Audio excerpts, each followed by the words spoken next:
occasionally, so we're grateful for that. You guys are amazing in terms of the hardware. We like to think of ourselves as the software. We're the programming. These radios were all made at a time when radio was king. And all of these old recordings, which are now a part of history, will only remain there unless we bring them back to life. And for over 20 years, that is what we do. So I've got a cast in Portland, I've got a cast in Los Angeles, and we recreate old radio shows. Our last show was the Maltese Falcon. That was in September. We're doing It's a Wonderful Life at the beginning of December. We'll be performing both in downtown Portland and downtown Hillsborough. We perform once a quarter. My cast is made up of professional actors, voice artists, improvisers, singers, even an Emmy Award-winning writer. And we recreate the entire broadcast from start to finish. That includes all of the rather now dated commercials for things like Lucky Strike or Lux Toilet Soap. So, December 7th and 8th, we'll be recreating the Lux Radio Theater's 1947 broadcast of It's a Wonderful Life. And as you guys may or may not know, if you've listened to radio shows, and I'm guessing most of you have, when a movie was really popular, they would spin off a 1 hour or a half-hour radio show. And the Lux Radio Theater was arguably the biggest radio show of its time during the golden era. They brought back Jimmy Stewart and Donna Reed to reprise their roles in the movie in the 1 hour radio show. So if you come to see our show, you'll also see afterwards the producer of the Lux Radio series at that time, a man named William Keeley, gets to interview Donna Reed and Jimmy Stewart at the end of the show. So we recreate the entire broadcast from start to finish. Our hallmark is we tend to go off script a little bit and have some fun to make sure everyone leaves with a giant smile on their face. So our shows, given our material is from the 1940s and 1950s, family safe. We entertain people as young as 6 and as old as 96. And last show, to my surprise and delight, sitting in the front row was former Senator Bob Packwood from here in Oregon. I think he's in his early 90s now. So he and his wife were sitting in the front row. Yeah. Yeah, do you recreate the production of one of these live shows as if you were on a sound stage in Yes, Los sir. Angeles in 1950? Yes, sir. Including the quaint sound effects machinery? So that's the one thing we don't do because of how our production works and the amount of time not only it takes to have a talented Foley artist set up, but the limitations of it. We're doing transition music, we're doing sound effects, we're doing thunderstorms, cars. When we do It's a Wonderful Life, there's sounds that a Foley artist can't make. So we record all that stuff ahead of time and then synchronize it to our show. But we're dressed in period clothing. We're standing in front of beautiful period microphones. We're holding the script in hand just like you would have seen if you'd gone to what is now known as the Ricardo Montalban Theater on Vine in Hollywood, which is where the Lux Radio Theater moved once it left New York and moved to Hollywood. And all of the music and sound effects are perfectly synchronized. But yeah, the point of having a Foley table, to me, requires someone who has all of the skills and also can pull off the impossible. When I say impossible, I mean once every 3 or 4 years we recreate Mercury Radio Theater's The War of the Worlds, obviously the sort of granddaddy of them all. I don't know a single Foley artist that can effectively recreate a Martian invasion. So we have to use other kinds of effects to pull off those types of shows. So over time what we've just done is we've scrapped the Foley table entirely and allowed the audience to come and just focus on what we sound like. And one of the very first things I do at the top of the show for people that have never seen us perform is to invite them, close your eyes.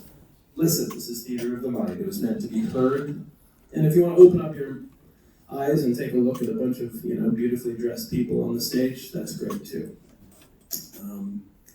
We love bringing in special guest stars to our show. So over time, since the show started in Los Angeles back in basically 1999, we've had the pleasure of bringing to the stage some of our favorite actor and comedy icons.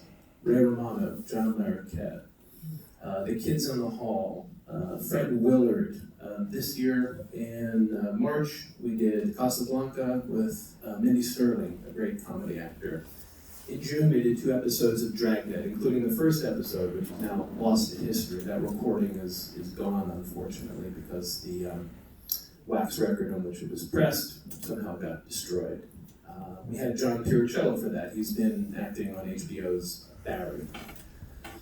We just did The Maltese Falcon with Lynn Stewart, who's an actress on It's Always Sunny in Philadelphia and famously played Miss Yvonne on the Pee Wee Herman Show. Our guest for December will be Peter on the Ride. Peter is on NBC's show This Is Us. He'll be playing Clarence in our retelling of the 1947 Lux Radio Theater's presentation. So it's a really lovely treat. It's a little bit of Hollywood, a little tiny bit of glitz and glamour, and then a whole bunch of beautiful, delicious dialogue from the era that we represent to you live. And as I mentioned, occasionally we'll go off script and have a little bit of fun, especially during the commercial breaks, which tend to be absurd anyway. If you just read them as they are, they're ridiculous and absurd. So,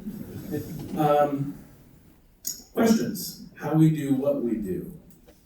Questions on why we do what we do. Yeah, shout them out in the back. Are the scripts available, or do you have to make these up yourself? Great question, and it completely depends. It was extraordinarily difficult to nail down that first ever episode of Dragnet, but I found one person who had it online in a sort of PDF, like snapshot. I think they pulled it off of one of the tobacco websites. So we took that and were able to re-edit it. Others, I can't find them, but there's a recording, and we'll transcribe it. So yeah. Do you play the original score? As much as I possibly can, yes. So the problem with the original score is that the way these shows are engineered is you'll hear a little bit of music and then a voice comes over the music. It's impossible to play the full entirety of an original score if I'm trying to do something live. I have to edit out the vocals, so I have to sort of truncate little bits and pieces. But to the best of our ability, we're trying to recreate what you might have heard if you had been in front of a radio in your living room at 7 o'clock at night and flip the channel to the CBS. Yeah. What is the date of this missing Dragnet show? Do you know? I could probably tell you. I didn't bring the information with me, but it's episode number 1, so I can get you that date. Was it? It was a late 40s, 47, 49, or 48. 48? Because I have a cassette album which contains what I thought were the original programs. If you can give me the date, I'll check it out. Absolutely. See if I have that. Everything that I did online suggested that episode has been lost because the original studio recording itself was lost. So Okay. that would be miraculous if you had it, and frankly, a lot of people would be interested. Okay. Yeah. And you said something about Hillsborough. Where are you performing at? I know the So old. December 7th, we will be at the Old Church Concert Hall in downtown Portland. That's on 11th and Clay. I The know next that. night, Sunday, the 8th, will be at the Vault Theater on Main Street in Hillsborough.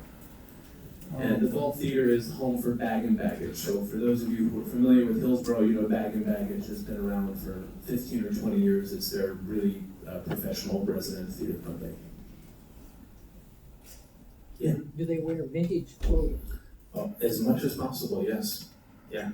Even our guest stars. We try to look like what you are listening to.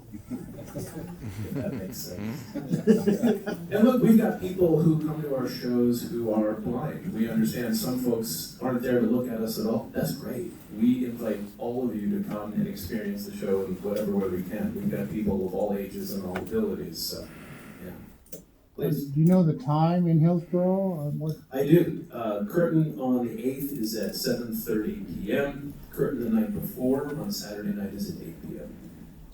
Yeah. Okay. All this information is on our website, fakeradio.net. fakeradio.net also has pictures of all of our fabulous guest stars, our cast. It's got some sample recordings from shows that we've done recently, so you can kind of listen in for yourself and kind of see what you're about to get yourself into and see if it's something that you would like. We've got some video as well. Yes, sir, in the back. Cost? Cost, depending on the evening. Saturday night is $20 to $40 if you want to sit in the front row, and it's about $20 or $21 with the $1 fee in Hillsborough the next night. And I am told if we get a group of people from here who would like to go, and we've got at least 10, that we could do a discount block. So consider a $15 ticket block as well, if some of you are interested in going en masse to see us perform. Yeah. Any other questions? If not, what I'm going to do is in the back towards where the cartons and containers are for all the various radio pieces, I've got a box set up with some past programs. Feel free to take one. It's got our website and contact information on there. You can also kind of take a look and see some of our sponsors, people on our cast. We've got a full program of bio for all of our performers. And I'll stick around afterwards to answer any of your questions. But I hope you guys will come see us. Again, it's December 7th and 8th in both downtown Portland and downtown Hillsborough. And we're doing the 1947 Lux Radio Theater's broadcast of It's a Wonderful Life. So thank you very much, Pat, for inviting me.